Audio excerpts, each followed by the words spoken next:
The President of the United States has to be ready to travel anywhere in the world at a moment's notice. Luckily, this isn't a problem. Presidents today have unlimited access to flights, helicopters, cars, and ships. The first one in particular is Air Force One, known to be the most secure private jet in the world. Technically, the term Air Force One is used to designate any Air Force aircraft that happens to be carrying the president, but now it has come to be identified with a specific aircraft. Since 1991, the two jets have been in service for the Commander-in-Chief, identical Boeing 747-200B jumbo jets, bearing tail numbers 28000 and 29000 and the Air Force designation VC-25A. Despite being America's most famous plane, not many have seen the interiors of Air Force One. Today, we're going to take a look inside and explore the safety and defense features on board that make it the most secure plane in the world. Welcome back to our channel. Before we begin, make sure you hit subscribe and the bell icon so you never miss an upload from us. From President Roosevelt to now Joe Biden, Boeing airplanes have transported U.S. presidents around the world for over 60 years. The current jets have served George Bush, Bill Clinton,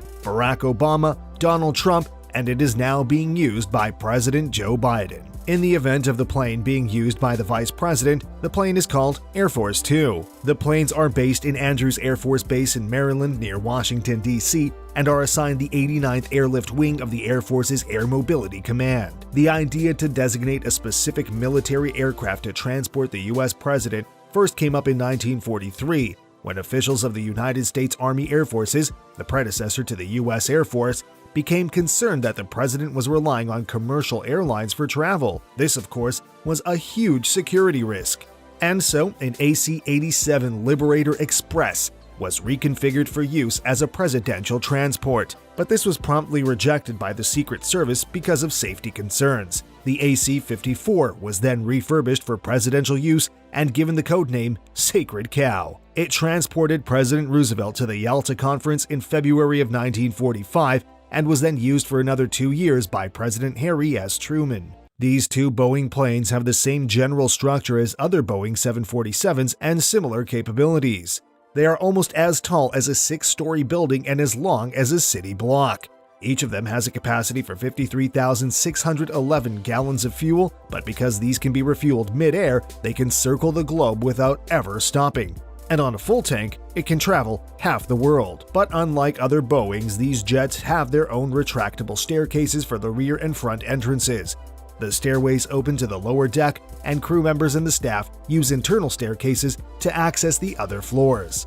The plane also has its own baggage loader, so there is little dependence on the airport for their services, which can be a security risk. The planes weigh 833,000 pounds each and are loaded with everything a president would need for a long-haul journey. But more on that later. Each plane is fitted with 4 General Electric CF6-80C2B1 jet engines, which provide 56,700 pounds of thrust apiece. Their top speeds are between 630 and 700 miles per hour, and the plane can fly at a maximum height of 45,100 feet. The jets come with 4,000 square feet of fully customizable interior floor space, and much of it looks like an executive lounge in a fancy hotel more than a plane, except for all those seatbelts.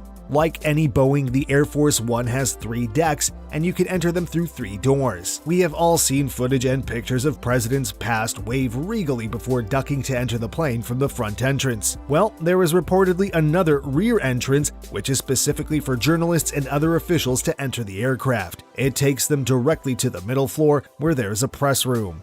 The room looks much like the first-class cabin in commercial airlines, with wide seats and plenty of legroom. But everything the president needs is located near the president's entrance, right at the front of the plane. Here you'll find the president's office, which had some upgrades made to them after the terror attacks of September 11th, so the president can address the nation from the plane. The front also contains the president's private suite, located in the nose of the aircraft, and features a bedroom, foldable couches, and a private bathroom. He also has his own workout room. Most of the furniture on the plane was handcrafted by master carpenters. You will also find the Situation Room down the hall where the president can address the nation from the skies. Both Boeing jets of Air Force One are equipped with classified security and state-of-the-art defense systems, including measures to protect onboard electronics against the electromagnetic pulse of a nuclear explosion. The upper level contains a telecommunications room, and the lower level is a cargo hold with a self-contained baggage handling system. The middle deck can easily accommodate 70 passengers and a crew of 26. These accommodations include seating and work areas for media representatives and the security staff. The crew, by the way, isn't your run-of-the-mill air stewards and pilots. Everyone on board has been vetted to the highest military standards and only then allowed to work in such close quarters with the commander-in-chief. It's rare to get a look inside, but in 2015, ABC News did get to tour the jet and show the world how the American president travels. The hangar where the plane rests also features a professional chef's kitchen where military chefs prepare the president's meal. They ensure the safety of the food by sourcing ingredients from crew members who go shopping in disguise at randomly selected grocery stores. After the food is cooked, it's vacuum sealed in the provided containers, and from there, it doesn't leave the sight of the security personnel. There are 2 more kitchens inside the actual aircraft where chefs prepare gourmet meals for up to 100 people at a time, and they regularly carry enough food to produce 2,000 meals just in case. The plane also comes with a cabin that can be transformed into a medical facility. The facility includes an extensive pharmacy, loads of emergency room equipment, and even a fold-out operating table. The plane also has a staff doctor and the president's personal physician. Before every flight, this cabin is equipped for a wide range of potential emergencies. Probably the most remarkable feature on board is its extensive range of electronics whose wires span 238 miles, twice the amount you'll find on any other Boeing. Air Force One has 85 onboard telephones, a collection of two-way radios, fax machines, 19 televisions, and other assorted office equipment. The phone systems are set up for normal air-to-ground calls, and everyone on the jet can reach anyone in the world while cruising 10,000 feet in the air. And like we said before, all these electronics have heavy shielding that protects them from the electromagnetic pulse that comes from nuclear blasts. The planes are both military aircraft designed to withstand air attacks and other defenses include an ECM or electronic countermeasures to jam the enemy's radar, and the plane can eject flares to throw heat-seeking missiles off course. The planes are maintained and operated by the Presidential Airlift Group, which is part of the White House Military Office. The group was founded in 1944 under President Roosevelt. In 1962, President John F. Kennedy became the first president to fly in a jet specifically built for presidential use, a modified Boeing 707.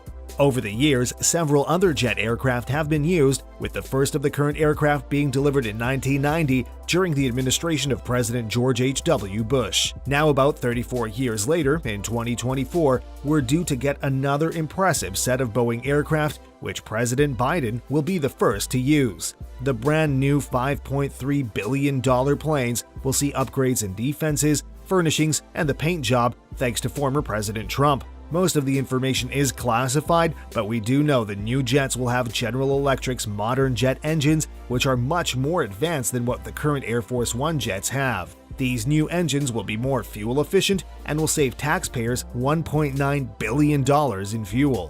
While the current jets are already impressive, we can't wait to see the new Boeing 747-8i in action. What do you think? Let us know in the comments below.